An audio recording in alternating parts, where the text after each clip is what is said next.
From Earth to Eternity Part 3 by Afroverse Griot. Regina sat quietly holding Maya's hand as she let the new information set in. Maya sat quietly, her mind churning with this new perspective. Her mother's choices, while frustrating, now seemed less like an attempt to control her and more like an effort to protect her from a world that wasn't ready for what she could do. Still, the lingering question in her mind wouldn't leave her alone. "So, Mom," Maya said softly, "what do I do now? Since Kalen's my teacher, what's my next step?" Regina smiled faintly, her eyes glinting with a mixture of pride and hope. "That's for you to decide, Maya. Your abilities are your own now. You have the tools, and you have a guide. The question is, are you ready to embrace who you truly are?" Maya didn't have an answer yet, but she knew one thing: her journey was just beginning. Dr. Raymond William Gibson arrived fashionably late for dinner, as was often the case when his medical practice called. Dressed in a tailored navy suit with a silk tie and polished leather shoes, he looked every bit the picture of charm and sophistication. His silver hair was neatly combed, and his warm, affable demeanor lit up the room the moment he stepped through the door. "Sorry I'm late, ladies," he said, with a twinkle in his eye, setting his medical bag down near the coat rack. "But babies have a way of making their grand entrances on their own schedules." He leaned in to kiss Regina on the cheek and pulled Maya into a warm hug. Maya beamed. "Uncle Raymond, it's so good to see you." He stepped back, studying their faces with the perceptiveness of a man who had spent decades reading people. His smile softened as he glanced at Regina, then back at Maya. "I see you two had the talk." Regina sighed but smiled. "We did." Raymond sat down at the dinner table with a weary but contented sigh, rubbing his hands together as if settling in for a serious discussion. "Well, I'm glad you know now, Maya. It's about time. Your mother's been carrying that story on her shoulders for far too long." Maya poured him a glass of sweet tea, a gesture he noticed with an approving nod.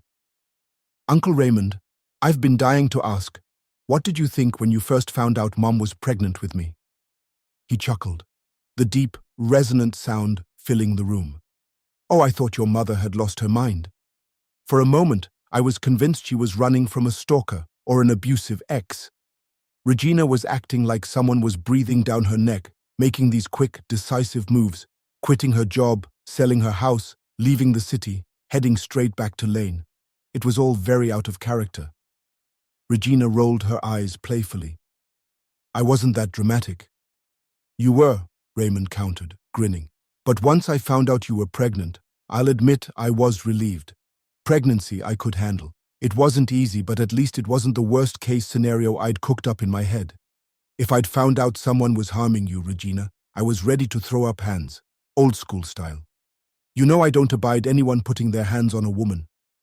Maya laughed, imagining her suave uncle in a brawl. "So, when did she tell you about my father?" Raymond leaned back in his chair, crossing one leg over the other.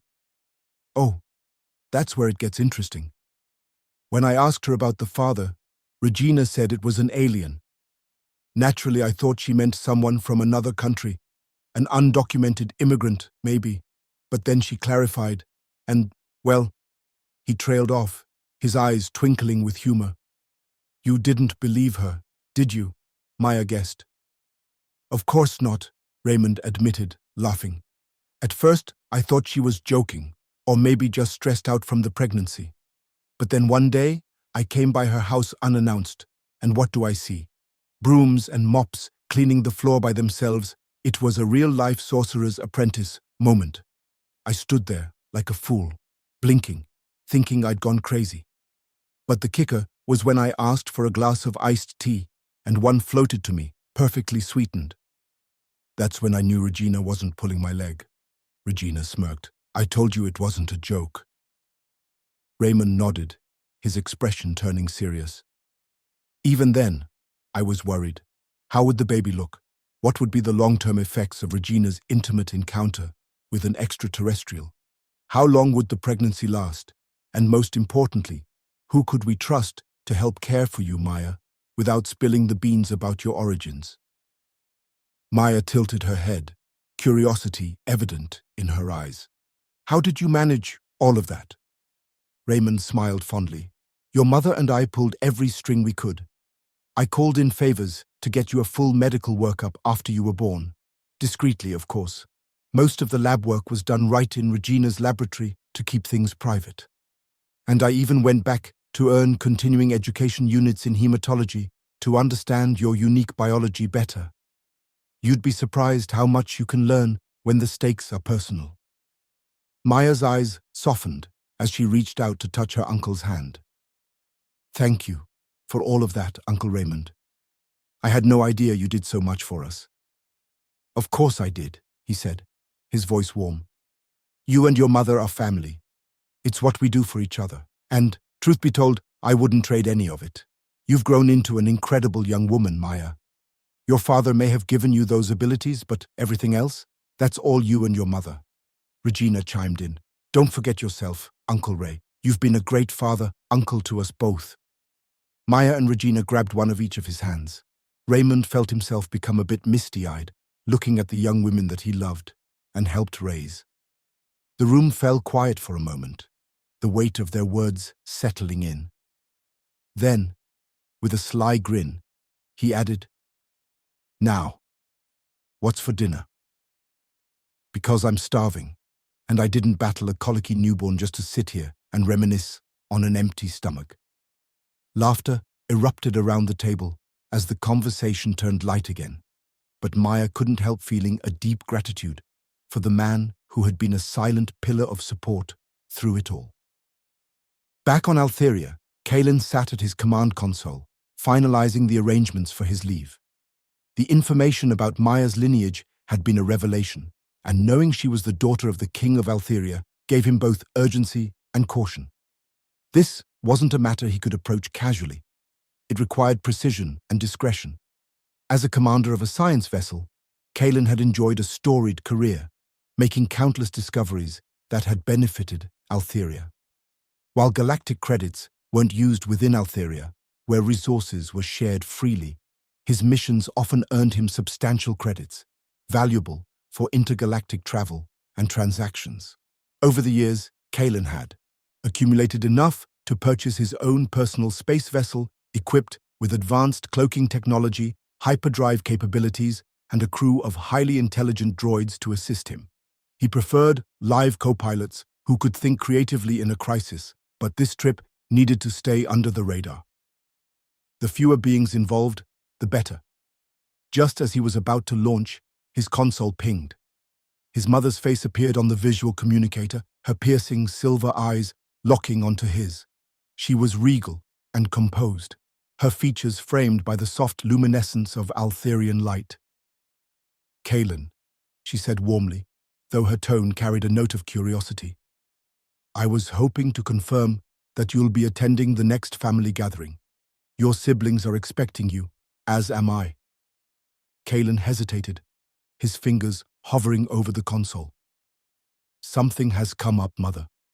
I'll have to miss this one, but I promise I'll make it up to you. Her eyes narrowed slightly, studying him. You seem troubled, my son. Do you want to talk about whatever it is that has you so preoccupied? Kalen leaned back in his chair, rubbing his temples. How do you always know when I'm distressed? Telepathy usually requires proximity or a nanotech enhancement, but somehow you always sense when I'm facing a challenge, even light years away. She smiled knowingly. You're deflecting, Kalen. Answer the question. A soft laugh escaped his lips. You caught me. I'll share more when I get back from this trip. For now, I need to focus. She tilted her head slightly, her gaze steady. Very well, but I will remind you of this conversation when you return. Kalen chuckled. I don't doubt that for a second. Her expression softened.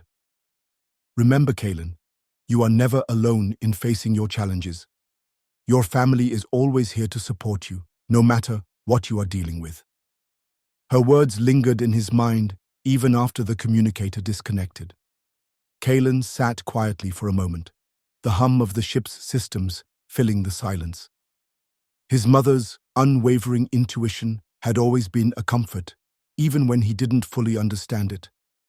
Finally, he engaged the ship's cloaking device and plotted the coordinates for Earth. The journey ahead would be complicated, but the stakes were too high to hesitate. He wasn't just uncovering answers for himself. He was about to bridge two worlds, two legacies, and a history that had been hidden for far too long. As the stars blurred into streaks of light outside the cockpit, Kalen couldn't shake his mother's parting words. Family, he thought, is always there to catch you when you fall, even if they don't know the whole story yet. Kalen adjusted the controls of his sleek personal vessel, Orion, preparing for departure from Altheria's heavily monitored airspace. Protocol demanded that all departing crafts submit detailed flight plans, a requirement he couldn't bypass even as a high-ranking commander. He filed his report, leaving out the true destination of Earth and instead listing his destination as Ancestry Prime, a neighboring planet renowned for its lax regulations and reputation as a getaway for those seeking leisure and romance. It was a plausible cover, though one that raised its own set of questions. As Kalen neared the checkpoint, the familiar sight of the Altherian Air Command Station came into view.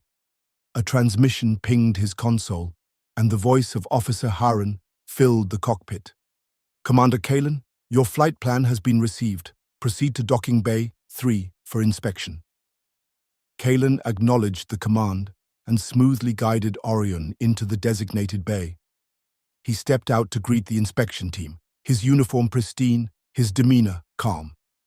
"Commander," Harren said, saluting with a smile. "Off on another adventure, I see." Kalen returned the salute, his expression warm but guarded. "Something like that. Just taking some time to unwind." Another inspector, a younger officer named Lyra, grinned as she approached. "Ancestry Prime, huh? I've known you for years, Commander, and I can't say I've ever seen you choose that particular destination. Let me guess, you've got a romantic interest waiting there?" Kalen chuckled, masking his nerves. "It's not quite as scandalous as you're imagining, Lyra, but I won't deny I'm excited. Let's just say I'm hoping to make a connection." Lyra smirked, elbowing Harren. "See, even the great Commander Kalen isn't immune to the pull of romance." Harren laughed, but gave Kalen a knowing look. "Well, whoever she is, I hope she knows she's getting one of the best. All right, Commander, let's get this inspection over with." The team moved efficiently, scanning the ship's exterior and interior. Kalen kept his composure as they went through the standard checks, aware of the covert nature of his mission. Despite their familiarity, protocol dictated a thorough inspection. "Everything looks in order," Harren finally said, tapping his datapad. "No contraband, no unauthorized tech. You're clear to go, Commander." Lyra tilted her head, curiosity still gleaming in her eyes. "Don't forget to send us an invitation to the bonding ceremony if it works out." Kalen laughed, a genuine sound that hid the tension beneath. "I'll keep that in mind." He climbed back into the Orion and activated the engines. As the ship lifted off and he exited Altherian airspace, a small smile lingered on his face. The checkpoint had been navigated successfully, but the real journey was just beginning. He glanced at the coordinates programmed into the ship's navigation system. First, he would go to Ancestry Prime, because when he came back on his return, they would verify that he went there. But he would scrub the route to Earth, hidden beneath layers of encrypted coding. Kalen's thoughts shifted to Maya. His excitement wasn't just about seeing her again. It was about the gravity of what awaited them both.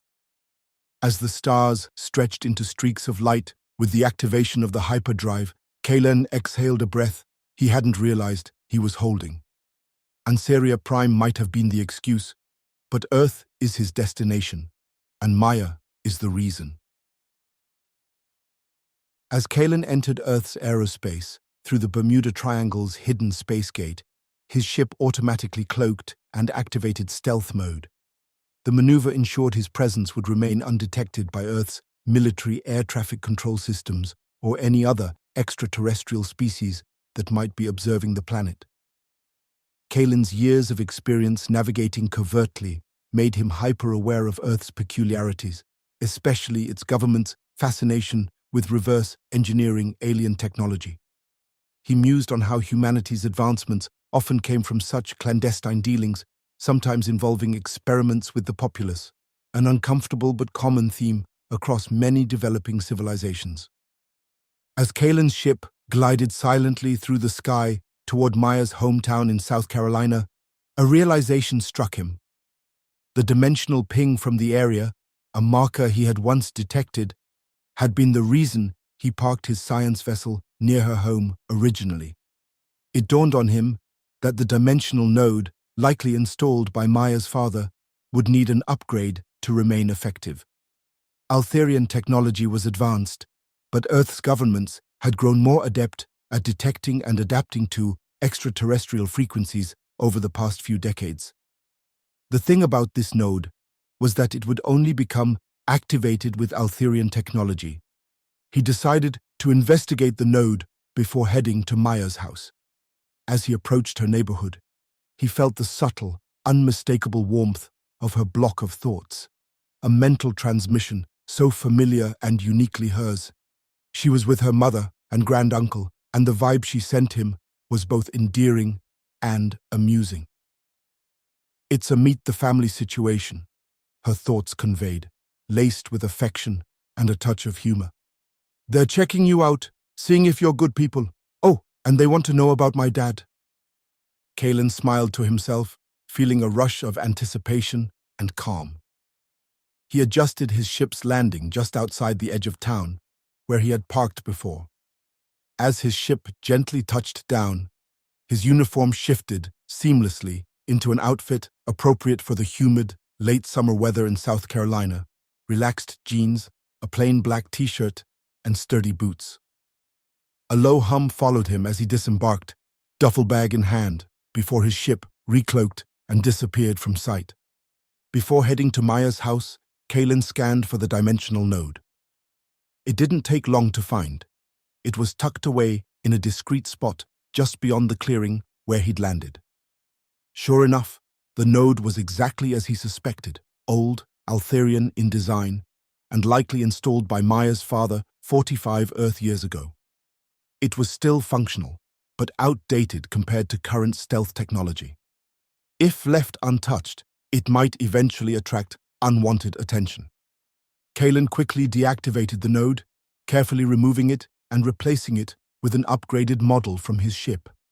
The new node would further mask any Altherian presence in the area and ensure their activities remained undetectable by Earth's evolving technology. He pocketed the old device, intending to analyze it later, and secured it in his ship before finally setting out for Maya's home. As he approached the house, his senses sharpened, and he saw her standing on the porch with two others. Maya noticed him immediately. Her face lit up, and without hesitation, she ran toward him. Kalen dropped his duffel bag just in time to catch her as they embraced. The feeling was overwhelming: comfort, belonging, and a strange sense of home all wrapped into one moment. He held her tightly, smiling at the realization that, somehow, his entire world now centered on this extraordinary woman. As they pulled apart, Maya beamed up at him. "You made it," she said softly. "Of course," he replied, his voice warm. "You didn't think I'd miss this, did you?" She laughed, taking his hand and turning toward the porch. "Come on, there are two people you need to meet." Maya led him up to where her mother and granduncle stood. Both wore expressions of calm curiosity, though Kalen could sense a protective undertone emanating from them. Maya introduced them one at a time. "Kalen, this is my mother, Dr. Regina Alessia Gibson, and my granduncle, Dr. Raymond William Gibson." Kalen extended a hand to Regina first, his posture respectful and his tone steady. "It's an honor to meet you, Dr. Gibson. Maya has spoken highly of you." Regina shook his hand, her sharp gaze softened by a polite smile. "The honor is ours, Commander Kalen. And please, call me Regina." Kalen turned to Raymond, who stood a little straighter, his arms crossed, but his eyes watchful. "Dr. Gibson," Kalen said, offering his hand, "I'm pleased to meet you. Thank you for allowing me to visit your family." Raymond eyed him for a long moment before accepting the handshake. His grip was firm, and his expression unreadable. "Let's see how this visit goes, Commander," he replied, his tone carrying a faint edge of challenge. Kalen met his gaze steadily, understanding the man's protective instincts. "Fair enough," he said with a small nod. Maya, sensing the tension easing, grinned. "All right, introductions are done. Let's go inside." The four of them stepped into the warmth of Maya's home, the porch door swinging shut behind them. The air inside carried the scent of fresh brewed tea and a faint hint of lavender. As they settled in, Kalen couldn't help but feel the weight of unspoken questions hanging in the air. But for now, he was here, in Maya's world, surrounded by the people who mattered most to her. And that was enough. As the pleasantries settled, Kalen leaned forward in his seat, his expression serious yet composed.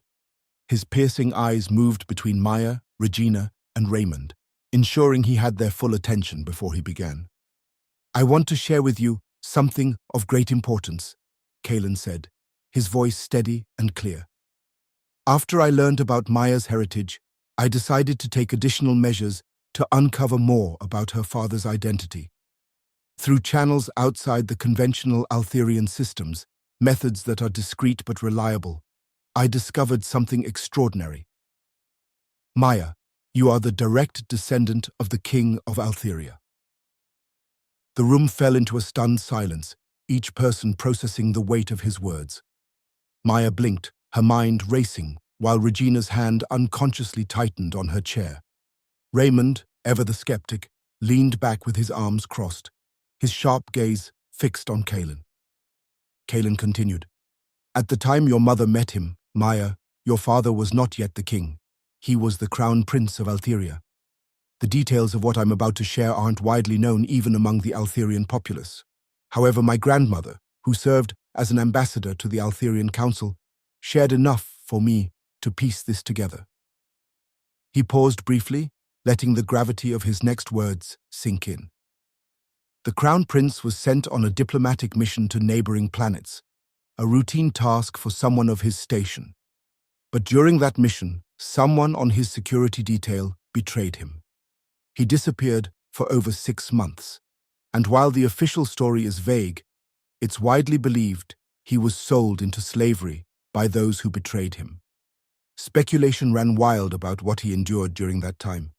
When he finally reappeared, he was a changed man, thinner, more guarded, and deeply wary. Regina's breath caught, her mind flashing back to the man she'd met so many years ago. She remembered his quiet strength and the sadness in his eyes, though she hadn't understood its depth at the time. Kalen pressed on. Shortly after his return, tragedy struck. The then king, his father, was assassinated, along with several members of the royal family. It was part of a coup d'état orchestrated by factions seeking to overthrow the monarchy.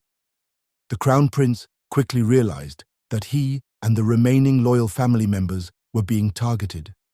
He acted decisively, gathering those still loyal to the crown. Those behind the coup were either banished to a prison planet, executed, or given a trial before being imprisoned.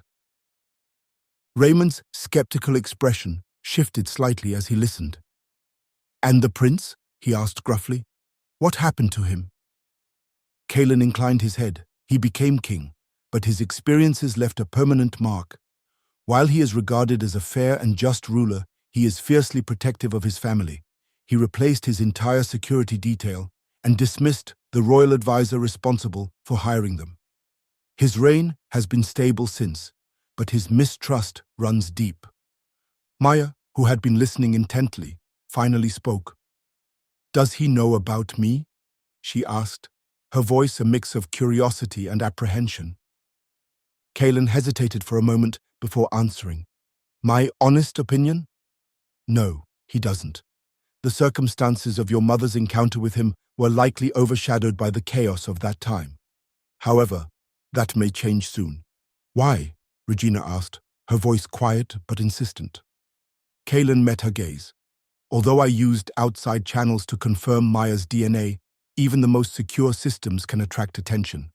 On Altheria, there are loyalists who constantly monitor for potential heirs to the throne, especially direct heirs. Information, even when scrubbed, can sometimes leave traces. Maya, Regina, and Raymond exchanged uneasy looks. The implications were vast and uncertain. Raymond, ever protective, leaned forward. What does this mean for Maya? What kind of impact are we talking about here? Is she in danger? Kalen nodded solemnly. It's possible, but unlikely in the immediate sense. Altherian loyalists are more focused on securing and protecting the royal bloodline. If word reaches the king, he would likely want to verify Maya's identity himself. That could lead to significant changes in her life, depending on how he chooses to handle the news. Maya's mother broke her silence, her voice trembling slightly. So, what happens now? Should Maya be preparing for something? Should we? Kalen softened his tone, sensing Regina's unease. For now, nothing changes. I'm here to help and ensure Maya's safety, no matter what. If contact is made from Altheria, we'll handle it together. Maya, your existence is remarkable, not just for what it means to Altheria, but for what it means to all of us here. Maya took a deep breath, trying to steady the whirlwind of emotions inside her. What if he doesn't want to acknowledge me? She asked quietly. What if he doesn't care? Kalen smiled gently. From everything I've learned about him, I don't think that will be the case. If anything, he'll likely be fiercely protective of you. But that's a bridge we'll cross, if and when we get to it. The room was quiet for a moment, the weight of Kalen's revelations settling over them. Then, as if on cue, Maya, her mother, and granduncle began peppering Kalen with questions. What was Altheria like? What was the king like as a person? What would it mean for Maya if her heritage was officially recognized? The room buzzed with energy as the family absorbed this new, life-altering information. Through it all, Kalen remained patient and attentive, answering each question with as much clarity as he could. For the first time, Maya began to see a clearer picture of where she came from and what her future might hold. A late-night revelation. The porch lights flickered softly, casting a warm glow across the faces of Maya, Regina, and Uncle Raymond as they sat in the cozy embrace of Maya's living room. Kalen had been speaking for hours, weaving tales of Altheria, its history, and the trials faced by its royal family. The night stretched on, yet no one seemed to notice the time. The gravity of the revelations kept them enthralled. Kalen's deep, melodic voice carried through the room, blending seamlessly with the occasional chirp of crickets outside. He painted a picture of a planet filled with breathtaking landscapes, advanced technology seamlessly integrated with nature, and a proud people united under the rule of a just yet fiercely protective king. Maya listened intently, her mind swirling with questions about her lineage and the king she had never met but whose blood she now knew coursed through her veins. Finally, as Kalen paused to sip the tea Regina had brewed, Maya leaned forward, her eyes locked onto his. "What is the king's name?" she asked softly, almost hesitantly. Kalen's expression shifted, a gentle smile spreading across his face. His gaze rested on her, steady and calm, as though he understood the weight of her curiosity. "His name," he said, "is King Kalith, Thelendris Luthane, sovereign ruler of Altheria." The name seemed to hang in the air, resonating deeply in the quiet room. Regina and Uncle Raymond exchanged glances, each absorbing the gravity of Kalen's answer in their own way. "Kalith Thelendris Luthane," Maya repeated, her voice barely above a whisper. The syllables felt unfamiliar yet strangely comforting, as though they carried an unspoken connection to her. Kalen nodded. "He is a complex man, a ruler who commands respect but carries the weight of great tragedy. His reign began amidst betrayal and loss, and he has devoted himself to ensuring Altheria's survival and stability ever since. Uncle Raymond frowned slightly, his brow furrowed. And you think he doesn't know about Maya? Kalen sighed, his gaze shifting toward the window, as though lost in thought. I don't believe he does. The Crown Prince's disappearance during his diplomatic mission was a closely guarded secret, even before the coup. If he knew about Maya, I suspect he would have moved heaven and earth to find her, even amidst the chaos.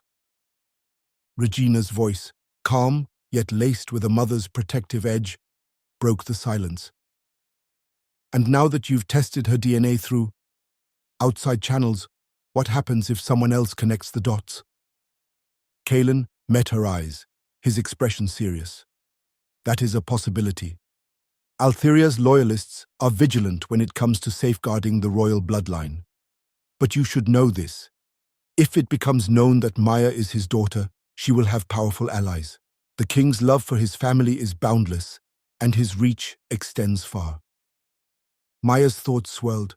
She was torn between excitement and apprehension. What if he doesn't accept me? She asked, her voice barely audible. Kalen turned to her, his voice firm yet compassionate. Maya, you are his blood. He may not know you yet, but you are as much a part of Altheria as the stars that guide our ships. The king will recognize that, even if it takes time.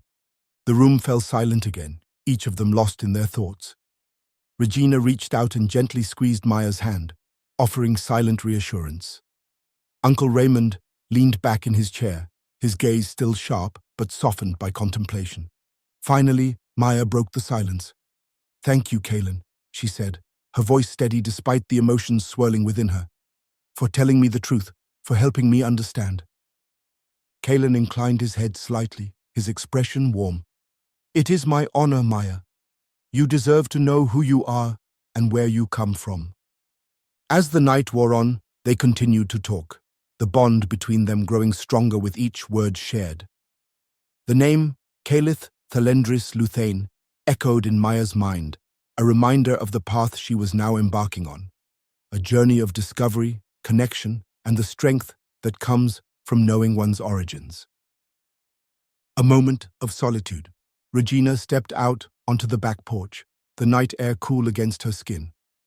The stars above were scattered like diamonds across a velvet sky, their quiet beauty a stark contrast to the storm of emotions within her.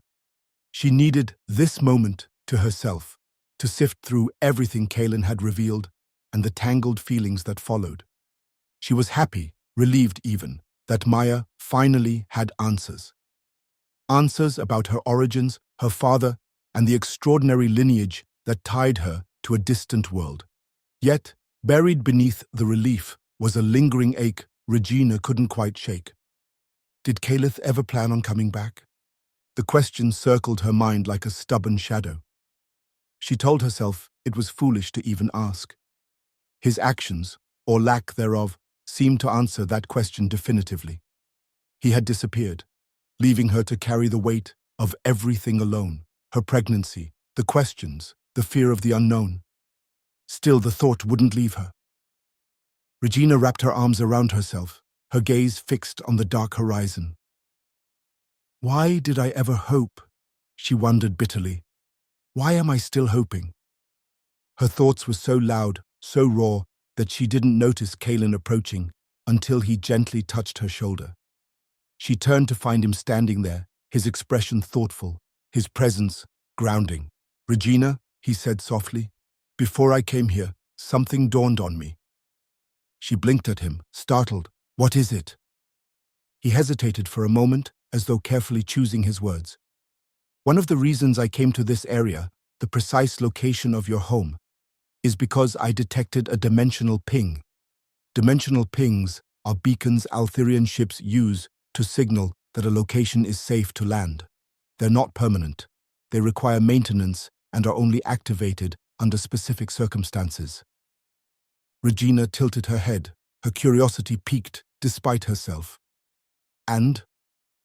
I checked on the ping before I came here, Kalen continued, and the technology it used is outdated, approximately 35 Earth years old. It's the kind of tech that was phased out a long time ago on Altheria. That means it was likely set up during the time Kalen encountered you. Her breath caught, her mind racing. You're saying he set it up? Kalen nodded, his gaze steady. It's very possible. It would have been a way to mark this location as significant, safe for him to return to. Perhaps he did intend to come back, Regina. We may never know why he didn't, but the dimensional ping suggests he thought about it. Regina's throat tightened, emotions welling up within her. She turned away, her gaze once again drawn to the stars, as though searching for something among them. The ache in her chest eased slightly, replaced by a fragile thread of hope. She whispered a quiet, "Thank you," her voice barely audible. Kalen gave her shoulder a gentle squeeze. You've carried a great deal on your own, Regina. More than most could bear. But you're not alone anymore. Maya has me. And so do you, if you need. Regina nodded, her eyes glistening as she looked back at him. For the first time in a long while, she felt a sense of closure beginning to take root. Perhaps Kalen's absence wasn't as simple as it seemed. Perhaps his intentions had been more complicated than she'd allowed herself to believe.